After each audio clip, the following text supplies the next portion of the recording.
I've always been too focused on, is this the right thing? Is this the right way to play it? And not just playing it and not just living it. And my most successful performances in college were when I got out of my own way and finally was like, okay, let's just have, even if it's, a serious role, like how can I have the most fun with this? You just have to quiet that inner voice and be like, don't think. Thought goes behind the performance, but not in the sense of, is this effective? Is this not effective? Because if you just do it truthfully, it will be effective.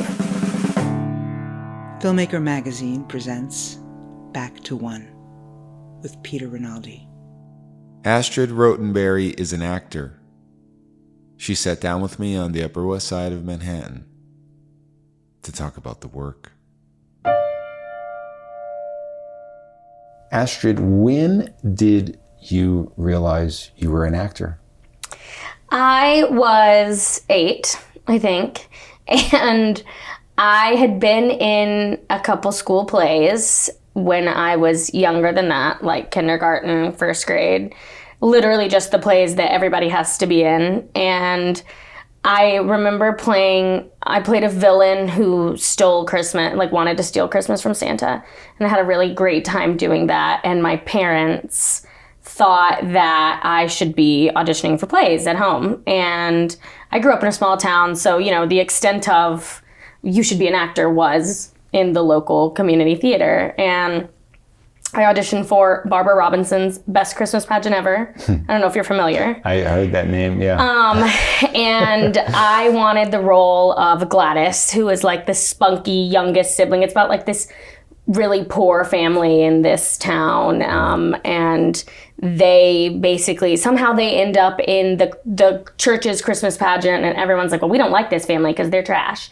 And other members of the church are like, no, like this is the message, like they're the people who need help, like we should bring them in. And so it was just this really fun, loud, brash little girl. Mm-hmm. And that was really what I wanted to go in for. And they ended up having me audition for like the middle sister who was older. And I remember reading the script on stage, like doing the audition. I was like, I don't know. It was the first time I was ever like really embarrassed because it was so bad. And I left like crying because it was so horrible. And my dad actually went back inside and was like, hey, I'm sorry, but like my kid did not want to audition for that part. She really wanted to audition for this other part. And now she's crying. And I really think that you should like give her another chance. Can she please just audition for the other part? And they said yes. And I went back in and I crushed it. It was so good. And I remember that feeling of going back and doing it again and auditioning for the role that I had quote unquote prepared for at age 8 in my own way, and having the room laugh. And like, that was the first time I felt like in control on stage and like I was consciously performing instead of just doing it for fun. Mm-hmm. And I knew that was what I wanted to do. Like from that moment on, it was a very formative, concrete memory auditioning for that role, which I did get, obviously. And I think we went on to, it was supposed to just be in our community theater at home, but I think we kind of took it on tour. I think we ended up going to a few churches in the area doing it there because we were just such a compelling cast, I guess. You had to take it on tour. What could be said? You got to give the people what they want. Exactly. They wanted more Gladys. But let me ask you something about this event, because this is very interesting. There had to be something in you, maybe the way you were raised. Well, I mean, first of all, you have an amazing father from the go back in there. I mean, that's amazing. Yeah, I know. I'm very lucky. But the recovery from crying to nailing it, there's something there. Like, there's something about your ability to recover that quickly. Yeah. What is that about? Were you built with this resilience from your parents? I think so. I come from a family with very strong, like, matriarchs. Like, I had a great-grandmother who lived to 102, and she lived through the Great Depression, and she lost many children before my grandma was successfully raised into an adult. And she lost her husband young, and I know this might sound like it's too deep, but I really do think I come from a family that's built on resilience. And I think that in combination with just like having someone like my dad and my mom as well, who just championed me from so early on. And, you know, my parents were just they had so much belief in me. I think when you have a support system that builds you up and is like, no, you can go back in there and you can do it. They told you you get to go back in and you're going to do it again. Like it was just very much like, you don't have to if you don't want to. It was like, no, I went and I talked to them. They said, you're going to go back in. You're so excited. This is what you were ready for. Go back in there and show them what you're made of. And I think I don't know, I wanted to do it so badly. And I think knowing that now I had nothing to lose because I'd already embarrassed myself, even though I was a little kid, I think was like, okay, great. I'm just going to go and I'm going to have fun. And my dad made a scene, so I have to do it. yeah, right. Well, that's the other thing I want to ask. If he didn't do that, what happens to you? You go home, you're sad. Yeah. But are you the kind of person that would have tried again in another way, or would that have been a crushing thing? That's a really good question. I've never thought of it that way. I feel like I really do think I probably would have gone home and been like, I never want to do that again. Because I felt so stupid because I had no idea what was going on. Like I was just so unprepared for what I ended up reading. I don't think I had practiced those sides at all. And so that was the first time I was like in front of a room and I had absolutely no idea what was going on and was on my own trying to navigate that. And I think you know, when you're young, things are very black and white. And I think maybe I would have gone home and been like, no, that was it for me. I'm mortified. So I'm really, thank God, right? Very thankful that my dad did that. Yeah.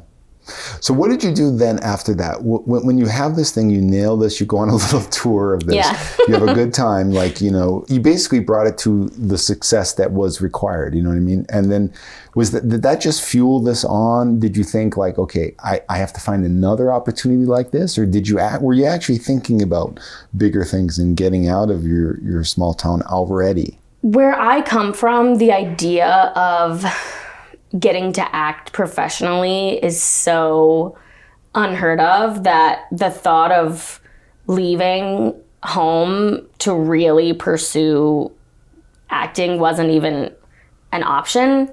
And I didn't come from, you know, circumstances in which that would ever have been an option. Like my family would never have been able to pick up and move and pursue my acting career. And so for me, it was just wanting to continue to do community theater productions. And we lived about 45 minutes away from a regional theater called the Barter Theater in Virginia. They have really amazing productions there. And my dad, who has always been my biggest cheerleader, you know, always encouraged me to go and audition for things there, but I was too scared. As a kid, I was really scared. I had imposter syndrome before I knew what that was. Like I always had this doubt of like, well, when I get there, I'm not going to be good enough. Maybe I'm good enough here, but I'm not going to be good enough when I get there and I audition at this real theater. And so I spent most of my youth just focusing on school productions, community theater productions, and then when I was in high school, I did forensics, which is speech and debate. And that's like the categories I participated in were basically like competitive acting. And that was really, I loved it. I mean, that was what I lived for in high school, was like competitive acting. And so then it was very, I don't know, I feel like because of where I grew up, for me, the path of getting to acting professionally was very like, when I grow up, I'm going to go after it. I have to stay in school now. This is the only, you know, the only byline is like, stay in school, do the school stuff, then go to college and you can study acting. Were your parents pushing you toward anything, quote, real, like in terms of a future job, even though you had this dream? Never. That's not amazing. I've talked so much about my parents. I mean, they're a very important part of my story. And my father is a musician. So I came from a family of like dreamers and people who followed their dreams and don't live a traditional lifestyle of like, you know, the father goes to work and, you know, my mom worked and my dad pursued music. And so my parents are both very creative people and, you know, they're kind of like hippies. And so I was really, I think, and I had a phase in middle school where I was obsessed with the TV show Bones and I wanted to be a forensic anthropologist. And we went on a trip to DC, like they took me to the Smithsonian. They really encouraged like any dream that I had. And I think for around 2 years, I was like, that's what I'm going to do. And then when I got in high school and I was doing speech and debate, it was like, never mind. That's not happening. It's going to be acting. Was there any moment where you were thinking, this is a lot of fun, but I need more training? Yeah, absolutely. I think that's also why I never felt like I could just go and pursue acting. That's why I chose to go to college. I was like, I need more training. I was like, you know, I like to watch interviews and listen to actors, you know, talk about how they made it big and, you know, what they went through. And it never appealed to me, the idea of just going and giving it a try. I always felt like, well, I don't have all of the things that I need before I go and try to do this. Like, I need to go and learn more about the craft and more about technique. And I also don't have any idea how any of this works. Like, I need to go and learn how this works. When you were thinking about actually doing it, were you imagining yourself only on the stage, or were you seeing yourself in front of a camera? Honestly, always seeing myself on camera. And I love theater. Theater's still my first love. But my dream was always TV, because I love TV. And I always have. And I think that TV is just I feel like we kind of don't talk. We talk a lot about TV, but it's an underappreciated medium because you can do so much through television. And it's so widely accessible compared to theater, especially, and also compared to film, I feel. But TV is something that most people can access. And I've always been interested in reaching as many people as I can. But I think also just because I love TV so much, that's what, like, I wanted to do the thing that I loved, which was watching TV. So what did you do then when you got out of high school? You went right into some kind of program for acting? Yes. So I got my BFA from Belmont University, which was like a traditional theater program. It wasn't a conservatory program. And I am really thankful that I went that route because I ended up really coming to find that I loved academics when I was in college. I think when I was in high school, I felt like I was just trying to get through, and I had favorite subjects. Like, I loved English, I loved like humanities, things like that. And so when I got to college, I was really thankful that I ended up choosing this path of like a well-rounded education, because I also think that learning more about the world helped me become a better actor, because you have a better understanding of people and their lives and why we do the things we do and what circumstances lead to what. And I learned a lot about the history of theater, and I just find that really interesting. What were you learning about your actual instrument that was making you start to think about what you could do? I think I learned that my biggest obstacle, as for most people, is my own self-doubt. Which is funny thinking back on my childhood. I'm like, you always had that. It's so funny to think of you as a child having self-doubt. It's like, wow, where did you learn that? Especially when you always had people, like I had a family who encouraged me all the time. Right. It was just this inner voice that I've had. for so long. And in college, I always felt like my breakthroughs would come from a professor, you know, pulling me aside and being like, I don't know what you're doing. Like they're like, I know you and this isn't you and this performance is really guarded and I think you just have to let go and let yourself. I've always been too focused on, is this the right thing? Is this the right way to play it? And not just playing it and not just living it. And my most successful performances in college were when I got out of my own way and finally was like, okay, let's just have, even if it's, you know, a serious role, like how can I have the most fun with this? How can you just have to quiet that inner voice and be like, don't think, thought goes behind the performance, but not in the sense of, is this effective? Is this not effective? Because if you just do it truthfully, it will be effective. Right. I can say that all I want, but I'm still in the practice of being like, shut up.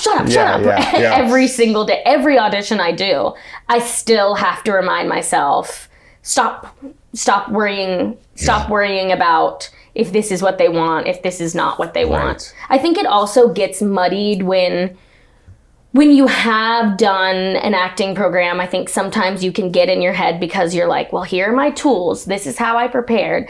And I know the tone and I know the, you know, the mood. And I mean, that's the same thing, but I know these writers, I know this director, I know all these components and I know what they want this to look like.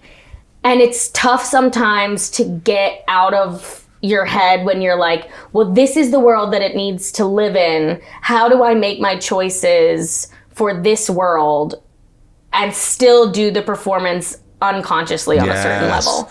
Yes. And then you also have this urge to like show your work, right? To show that you know. But then at the same, you can't show that and then be alive in it at the same time.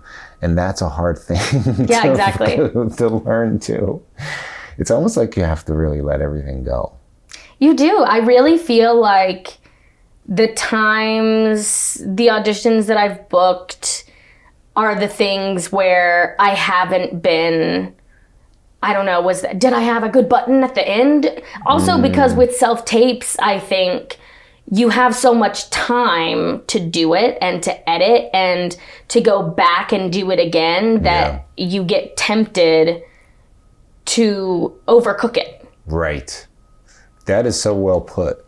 The overcooking is like an epidemic, it feels like, with self-tapes. You have to have somebody almost be there to dial that back, otherwise the temptation will be so strong to do that. And it's terrible. It's actually terrible what we're making actors do now with these self-tapes and how they have to produce it on their own. They have to sway themselves from the temptation of what we're talking about at the same time. There's so much that you have to be aware of when you're doing a self-tape. And it's also tough because if you were in the room, you would probably get another chance to do it again. Right. And you would get some kind of adjustment. Yeah. I mean, maybe you wouldn't, but chances are that if they were at least a little bit interested, let's say you were just like the teeniest bit off. Yeah. If they wanted the language to sound a little different, like if they wanted, you know, just the smallest tweak, you would be able to get that in the room, but you're not on the tape. And they get so many tapes that it's like, well, how many people are they going to send these tweaks to? Yeah. Probably not as many as they would give in the room. And even if they didn't give you an actual note, you could read the room, you could read the face, and then adjust based on that. That's almost enough to go at it again, right? Yeah, and I also think just meeting someone face to face and them getting to see your energy and then seeing how your energy translates into that character's life is compelling in a way that you don't get. That's right. In a self-tape. That's right. But it stinks because I do think that self-tapes have opened the world for actors in that, you know, if you have a day job, you can still audition consistently. Right. And that's something, I mean, I wouldn't be able to audition as often as I do if it weren't for self-tapes. Right. And there's so many people that will were really afraid of the room that came alive and their careers came alive in self-tape. A lot of them have been on the show. Yeah. And that's a whole other aspect. And then there's also the opposite of that too, though. People who don't tape well, who were better in the room. And it's just like, I guess this is just the change we have to live with. And, I hope that it can at least go back a little bit to rooms. I know, like a hybrid. Let's try a hybrid schedule. Yeah, how about that? So speaking about this, so I'd love to know, like, because I'm talking to somebody right now in a unique position where that a lot of people coming on the show really don't have, which is, like you said, a small town. The idea of making a living at this, or even being a professional actor in a little way, is such a dream. It's almost like silly to even dream of that. Yeah, totally. But tell me about, like, the first job you booked. It must have been so amazing, and like the idea of, like, this actually might happen. Yeah. So the first professional job I ever booked was actually a voiceover for a Starburst ad. And that was, I graduated from school, I moved to the city, I got representation. When you say the city, this city? Yeah, New York City. New York City. I came to... Wait.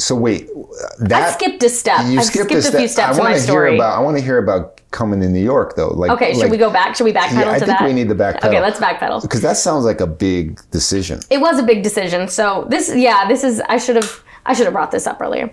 So I interned in casting when I was a senior in college, because my school had a program that was like study abroad, but it was like study in New York or LA.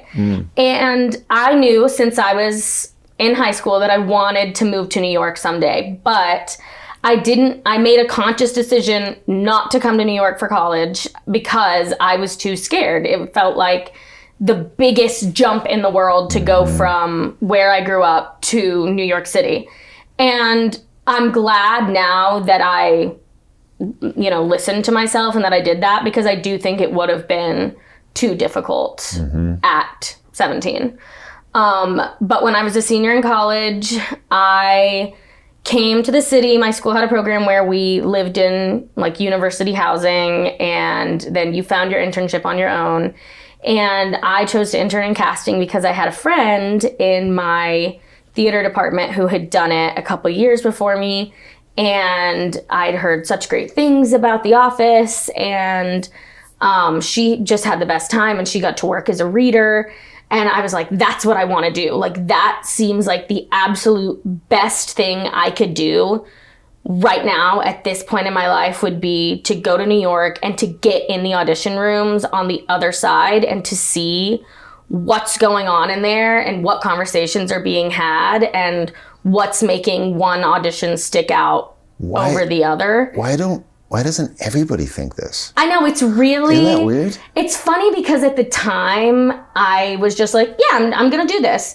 And now that I'm older, I'm like, oh my God, thank you so much for doing that, past self. I'm so glad that you thought to do that, because that really is why I am where I am today. I would not be here without having done that internship, without learning the things that I did, without meeting the people that I met, because I ended up meeting a lot of my really close friends there. And that was really the first place where I kind of fell in love with the industry rather than just the craft of acting. And, the entertainment industry is ridiculous. And there's so many times when you're like, I hate this industry.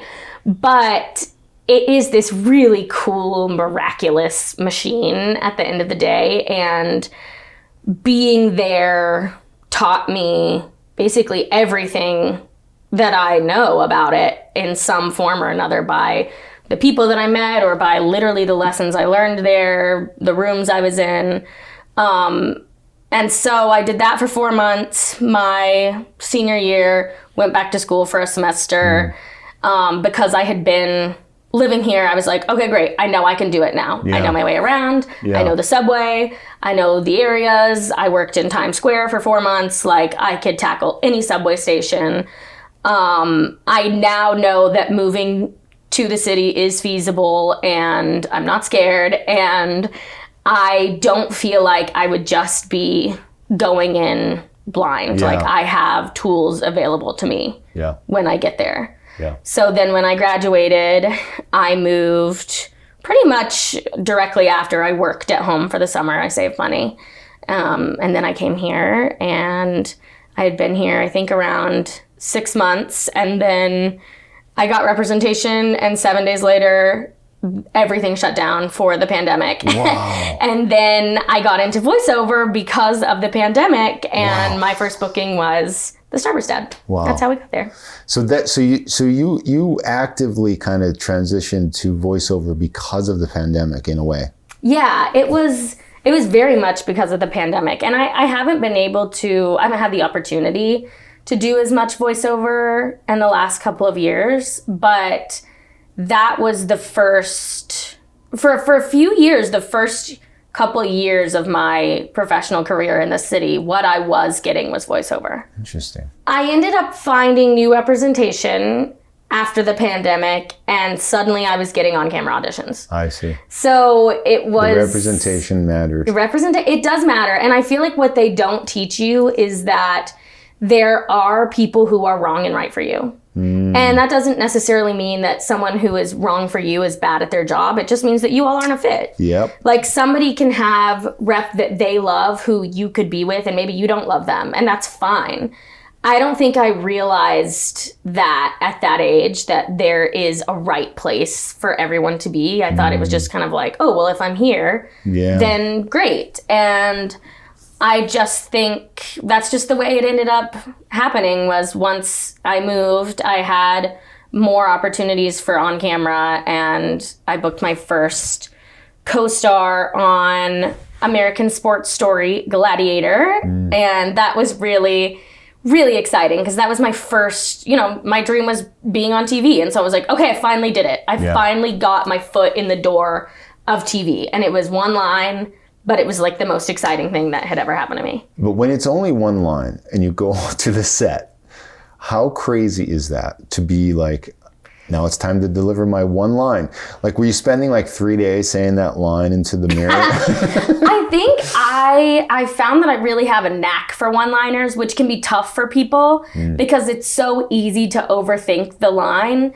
But for me, I'm just like, how would a normal human being say this line? That's usually what it is with co-stars. It's just like, if you were a normal human being coming into the room, how would you say this line? That's all you have to do. Yeah. And so I just didn't, I was like, I don't need to overthink it, because that's all the audition was me just being a normal human being. Yeah. But it was crazy because it was my first time ever being on a set. I was like, you guys give us lunch? We get to come here. You're going to give us lunch? Now, and we're going to get snacks? And we're going to sit in a green room? You're speaking my language, because like that's all I care about. Like, what are the free things I get to have here with this job? I had never even considered that. I mean, I'd heard of craft services, but I was like, wait, what? Like, can I get you anything? The PAs, I'm like, you guys are being so nice to me. I have one line. I was really surprised by how kind everyone was. But let me ask you this. Is there ever a time when you can't say to yourself, this is just a normal person? What would a normal person do here? Yeah, I mean, because I think it depends on the genre. I mean, really though? I mean, are you ever playing a non-normal person? Yeah, I think so. I think it depends on the genre. It depends on the role of the character in the scene. It's also knowing what your purpose in the scene is. I did a co-star a few months ago on an Apple TV show, and the line was, the character's purpose was obviously to be on like level 100 versus everyone else in the room being on level 10. Mm-hmm. So I would say that's not like, how would a normal person say example. That? Yeah. But that was a scene in which I was like, okay, this character's purpose in this scene is to be a little bit ridiculous, whereas everyone else in contrast is not like that. Yes, I see what you're saying. That's a good example too. Because then that's an example of where it might not serve you to have the normal person energy. Yeah, exactly. And I also think when I say normal person, I don't think that sounds like I'm generalizing. I think it's like you should say it how you would say it as a normal person. Because what I also learned in my internship, being in the rooms watching co-star and guest star auditions all day, was that the people who are booking those roles aren't the people who are coming in and playing like, I'm a doctor, I look like a doctor, and I talk like a doctor. It's like, who is the most interesting New York local actor that we know who comes in and makes this doctor seem like someone who has a life outside of this office? So that's what I mean by a normal person. It's like, say the line like a person who is, you know, they have a life outside this. How would they say this one line? But they have a life outside of this scene. Wait, let's go back to your time in that office for a second, because it's fascinating what you just said there. Like, just the idea of being able to see who's booking is so huge. It's so huge. But did you ever have a moment where you're like, how could they not pick that person? I think there were moments in which that would happen, and usually it was a creative team decision. Like, it would come back, I would see and that was what was cool also. I mean, and casting works so hard, and it's cool to see the way that they fight for actors. And as an actor, I think it's really important, and it's good for you to know that casting is fighting for you. Like, you have an ally between you and the team who is cheering you on. They want it to be you. Like, I know everyone has always said that, but it's like, they really do. The people you're auditioning for want it to be you. I think when that would happen, it was usually like, okay, here are the 3 selects. We sent them to the team. And then sometimes the team would choose someone different than I liked in the room. And it's kind of like, well, there's nothing you can do, because that's just what the team wanted. That's what the network wanted. The paperwork didn't, like, it's filming in Canada and they couldn't get their paperwork together in time. So besides actually having that experience in that office, making kind of mental notes about what gets picked, just having that as an experience, as an awareness, and then on top of that, actually doing auditions yourself, getting the experience of doing tapes and learning, you know, obviously getting some rejections, but also landing some things. What were things that were happening that were making you kind of size up how to go about doing this and how to actually get noticed and actually land roles? Were you kind of coming up with like, oh, this is the secret sauce here? I'm very lucky in that I have a lot of friends who work in other areas of the industry. So I have a lot of friends who do work in casting. I have friends who work at agencies. I have friends who work in producing. And I'm someone who is very much like, you should ask for what you want. You should you should use every tool that you have available to you to make this happen, if you want to make this happen. And so I've just always been very shameless about, guys, what's your opinion? What do you think works for me? What do you think sets me apart? Can you look over this email? I'm cold emailing representation. Like, do you like these headshots? Do you like these message? How would you reword this message?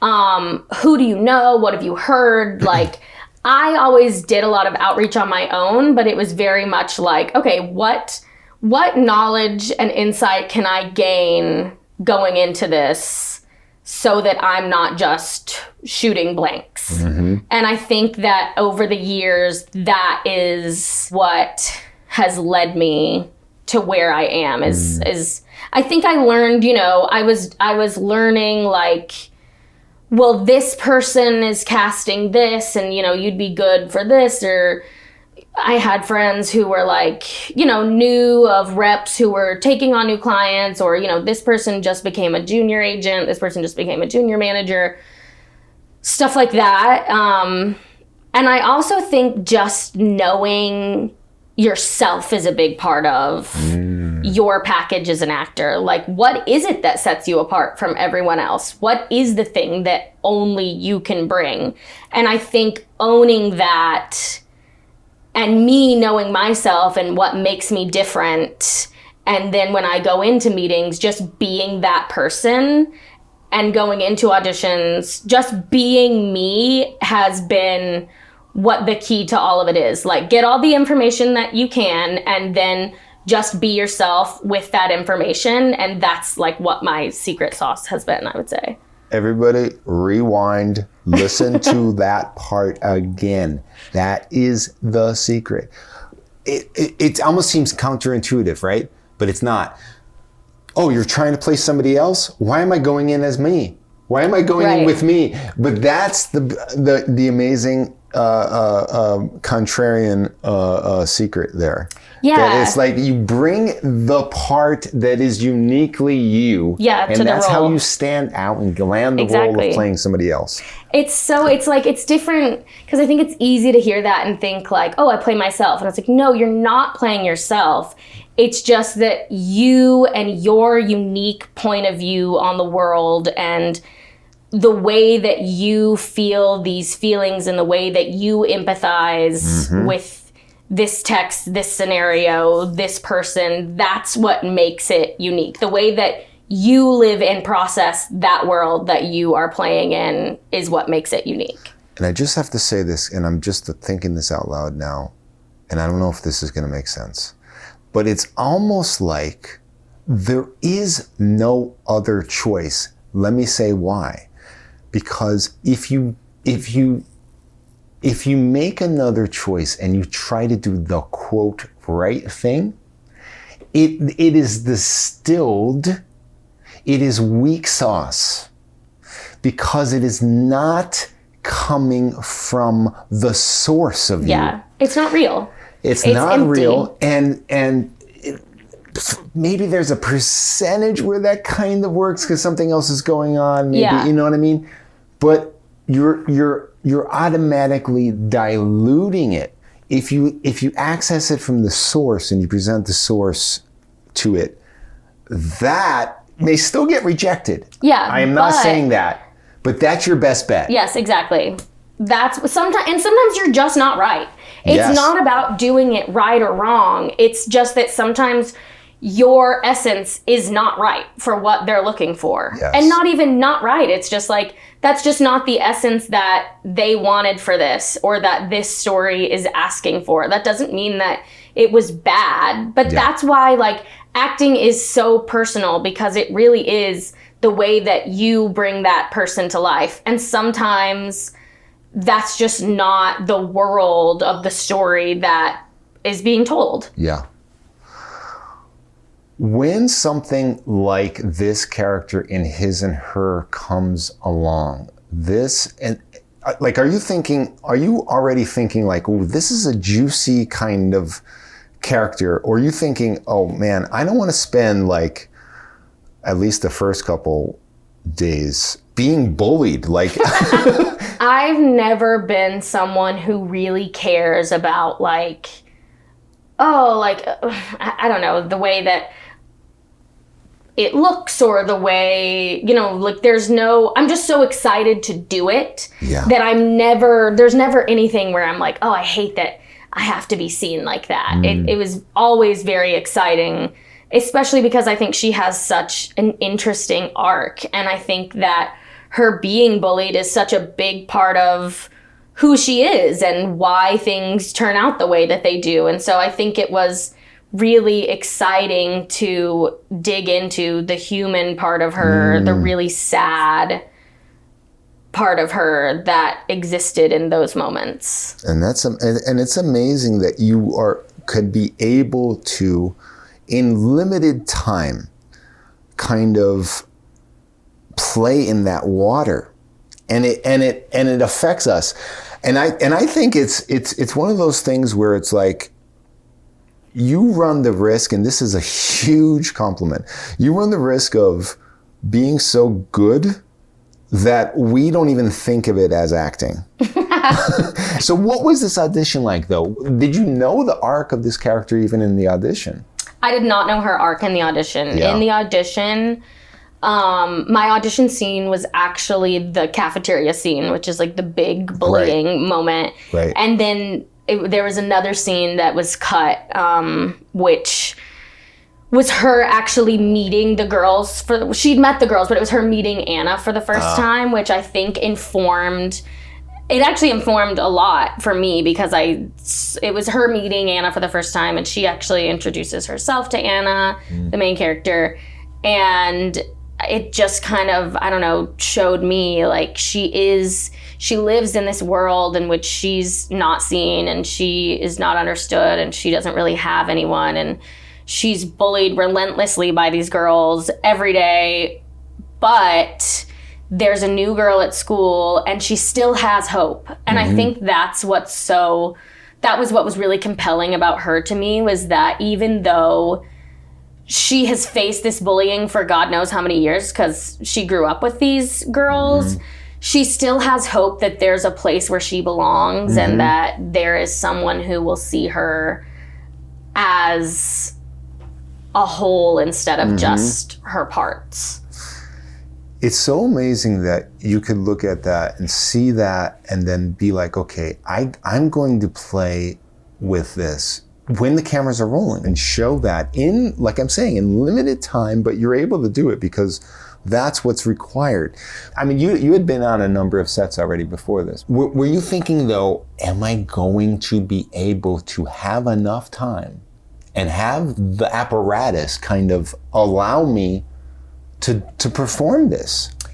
Yeah, I mean, this was the biggest role I've had to date. So this was my first time really thinking about the fact, I was like, yeah, will I be able to portray everything that I want to portray?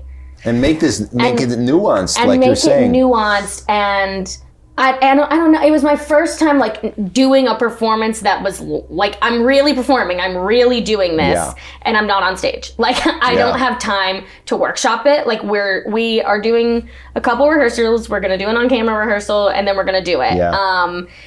I think I learned to trust myself more than I had ever done before. I wasn't so much thinking of time and not having enough time. I was more thinking like, you just can't think about it and you just have to do it. And I think that being there and being on the set, and the set was so gorgeous, and just like seeing all of the moving pieces and seeing the lights and being there with all the other girls in the cast, and it was just so exciting, kind of just made it hard to worry, because I was like, you're just here and you just have to live in it. Yeah, that's beautiful.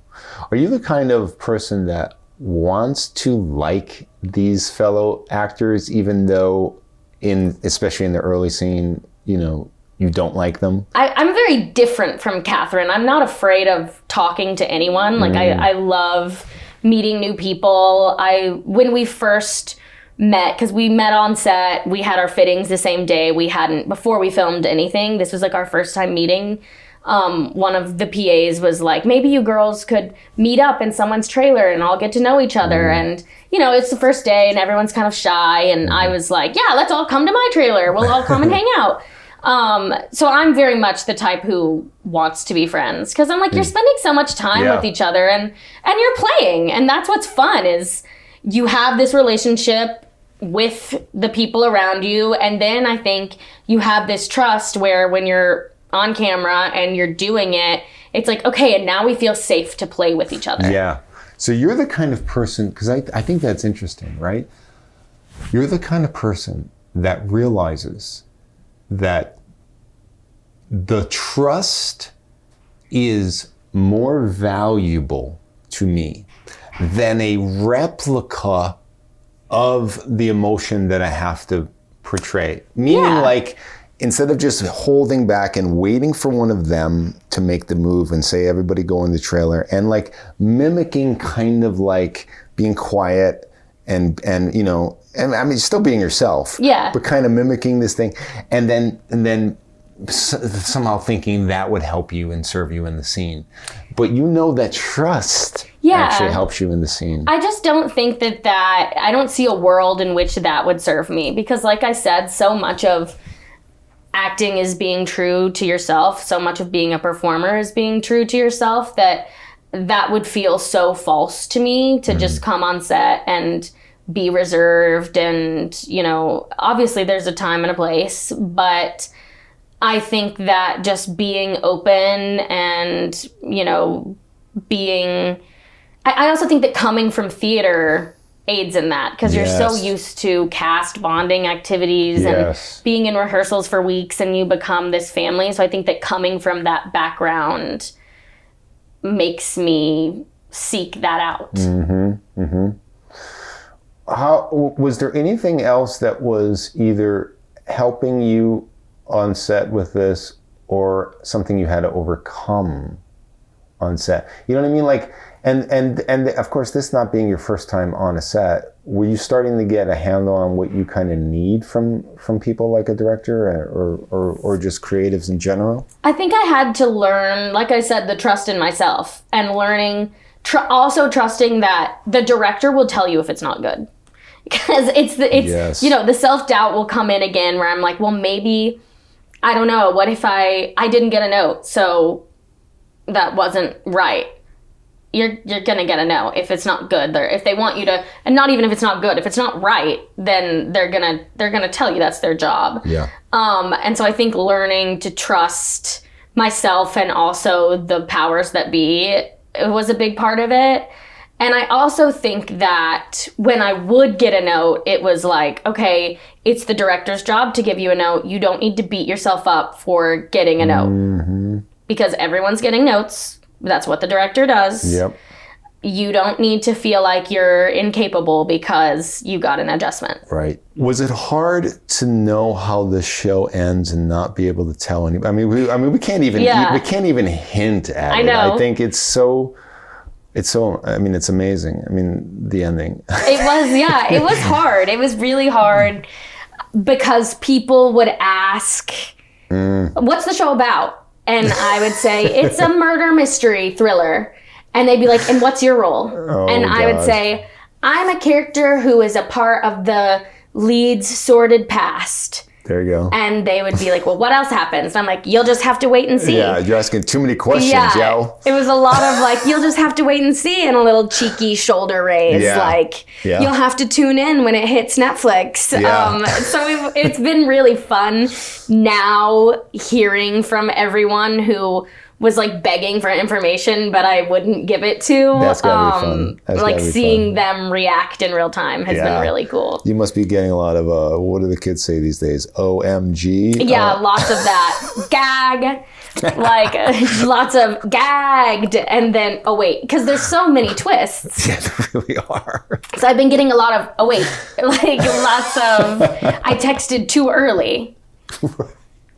And that's always funny. I'm like, I'll get the text and I'm like, let me just wait for you guys I'm going to wait until you're done binging and like then I'll get back to you. Yeah. We'll circle back. So when something like this, when you knock it out of the park like this, what do you start dreaming about? Do you start wanting to like steer this ship in a certain way? Do you start dreaming about certain roles? Like this is your first like meaty role. This is your first like thing, like you're saying, where you can actually do some actual work in your limited time, still have an opportunity to imbue this character with what's necessary for us to be affected by it. So what do you start dreaming about? Yeah, that's been really something that's been on my mind a lot the last few months and the last couple weeks especially. And, you know, it's funny because this kind of role in this kind of show was kind of always my dream. Like the big dream was being in a really dramatic mini-series. That was always, because that's one of my favorite things to watch. I love something where it ends and you pull away going, whoa, like where it's ended, and maybe you still have lots of thoughts. There's still lots for you to chew on when you're done. And so it's been really crazy thinking, okay, well, you did that. You did that bucket list item. So now you get to have another bucket list item that you focus on. And truthfully, I would love to do more limited series. I love the medium of a limited series. I I've never seen one I don't like. I think they're really fun to work on. I think it's really cool to see reactions to them. It's cool that people can, consume it so quickly. Yeah. But I would love to do comedy. I love comedies. I love an offbeat comedy, like something that is, young and fun and silly, because I feel like that is very me. Like, I'd love to play a role that aligns with who I actually am, because I'm very different from Catherine. Yeah. And I'm still I am so thankful to have been able to play a character who's so different from me, because that's the best thing about acting, is living a life that isn't yours for a while. And I obviously would love to take on more roles like that challenge me. But I also think that comedy is very challenging, and it's very challenging for me in my auditions to get out of my own way when it comes to playing a funny character and not just doing it like I've said, bringing yourself to it, but also making it truthful. Because with comedy, it can be really easy to make that person one-dimensional, and it's hard to find the 3D version of them that exists in the world. And so I would like to be able to do something where I get to play with that and learn more about that, and also just make people laugh. Yeah. Yes. Astrid Rotenberry, please come back on. Oh my gosh, this thank show. you. I would love to. Back to One is a production of Filmmaker Magazine, which is a publication of The Gotham.